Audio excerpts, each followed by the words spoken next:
quoi consiste le projet CAI Micro-T, qui a été lauréat du programme UP².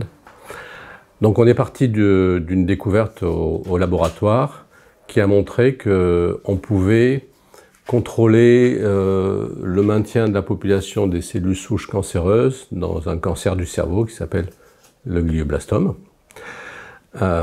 Donc ces cellules souches cancéreuses, elles sont responsables de l'initiation et de la formation de la tumeur et aussi des rechutes après un traitement.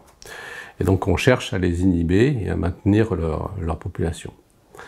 On a découvert que ces cellules avaient besoin de calcium, d'ion calcium, pas celui qu'il y a dans les os, d'ion calcium qui sont dilués dans l'eau, et qui rentrent dans ces cellules souches cancéreuses, et elles utilisent cette entrée pour pouvoir maintenir leur population et fabriquer d'autres cellules souches cancéreuses.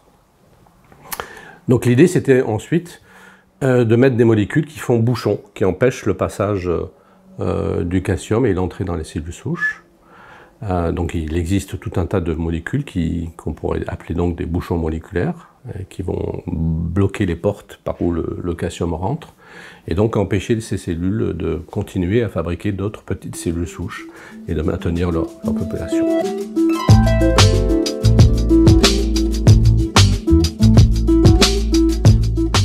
Comme on ne voulait pas bloquer, mettre le bouchon moléculaire partout dans le cerveau par exemple, ou dans d'autres organes, on s'est dit que ça serait bien de vectoriser cette molécule bouchon. Donc pour ça, on est allé voir nos amis chimistes à l'ICE des MP, dans le groupe de Sébastien Papot, qui eux avaient inventé un procédé pour faire des molécules transportrices qui sont capables de donc transporter une molécule active dans tout l'organisme, dans le sang, de l'amener à la tumeur, de la libérer que au niveau de la tumeur. Le travail du chimiste ici consiste vraiment à concevoir une architecture précise de la molécule, du promédicament, et ce, en respectant un cahier des charges strict, à savoir le promédicament, dans ce cas présent, devait être constitué de la substance active temporairement masquée, suivi d'un déclencheur enzymatique qui permettrait de libérer la substance active, et enfin un élément, une entité de libération contrôlée.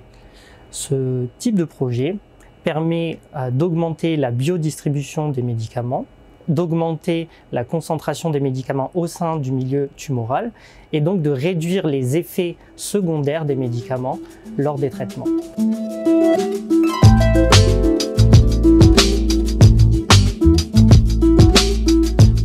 Le but, évidemment, c'est d'arriver ensuite à proposer un traitement. Le glioblastome n'a pas de traitement efficace, c'est un cancer du cerveau mortel très, très sévère.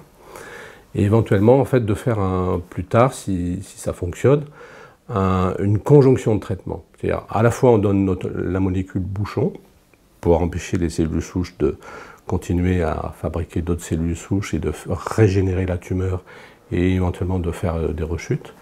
Et en même temps, une thérapie traditionnelle qui tue les cellules tumorales autour.